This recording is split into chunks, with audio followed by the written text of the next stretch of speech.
காசி நகரத்தின் பெருமைகளை கூறுகிற நூல் காசிகாண்டம். இந்நூல் துறவு இல்லறம் பெண்களுக்குரிய பண்புகள், வாழ்வியல் நெறிகள், மறுவாழ்வில் அடையும் நன்மைகள் ஆகியவற்றை பாடுவதாக அமைந்துள்ளது. இல்லொழுக்கங்கூறிய பகுதியிலுள்ள 17வது பாடல் பாடப்பகுதியாக இடம்பெற்றுள்ளது. முத்துக்குளிக்கும் கொற்கையின் அரசர் அதிவீர ராமபாண்டியர் தமிழ் புலவராகவும் திகழ்ந்த இவர் இயற்றிய நூலை காசிகாண்டம். இவரின் மற்றொரு நூலான வெற்றி வேர்க்கை என்று அழைக்கப்படும் நருந்தொகை சிறந்த அருக்கருத்துக்களை எடுத்துரைக்கிறது. சீவல மாறன் என்ற பட்ட பெயரும் இவருக்கு உண்டு. நைடதம், லிங்கபுராணம், வாயு சம்கிதை, திருக்கருவை அந்தாதி, கூர்ம புராணம் ஆகியனவும் இவர் இயற்றிய நூல்கள். ஆற்றுப்படுத்தும் கூத்தன் வள்ளலை நாடி எதிர்வரும் கூத்தனை அழைத்து யாம் இவ்விடத்தை சென்று இன்னவெல்லாம் பெற்று வருகின்றோம், நீயும் அந்த வள்ளலிடம் சென்று வளம் பெற்று வாழ்வாயாக என்று கூறுதல் ஆற்றுப்படை. 10 பாட்டு நூல்களில் ஒன்று மலைப்படுகடாம்.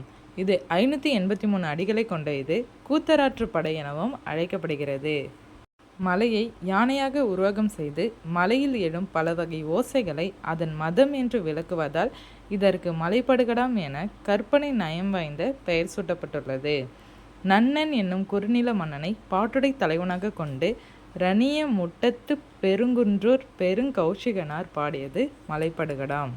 கோவில்பட்டியைச் சுற்றிய வட்டார பகுதிகளில் தோன்றிய இலக்கிய வடிவம் கரிசல் இலக்கியம். காய்ந்தும் கெடுக்கிற பெய்தும் கெடுக்கிற மழையை சார்ந்து வாழ்கிற மானாவாரி மனிதர்களின் வாழ்க்கையை சொல்லும் இலக்கியங்கள் இவை. கரிசல் மண்ணின் படைப்பாளி கு.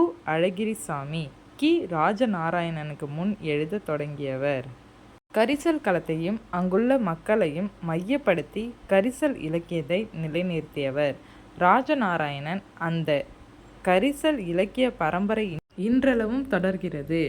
ப. ஜெயப்பிரகாசம், பூமணி, வீரவேலுசாமி, சோ. தர்மன், வேலு ராமமூர்த்தி இன்னும் பலரின் மூலமாக.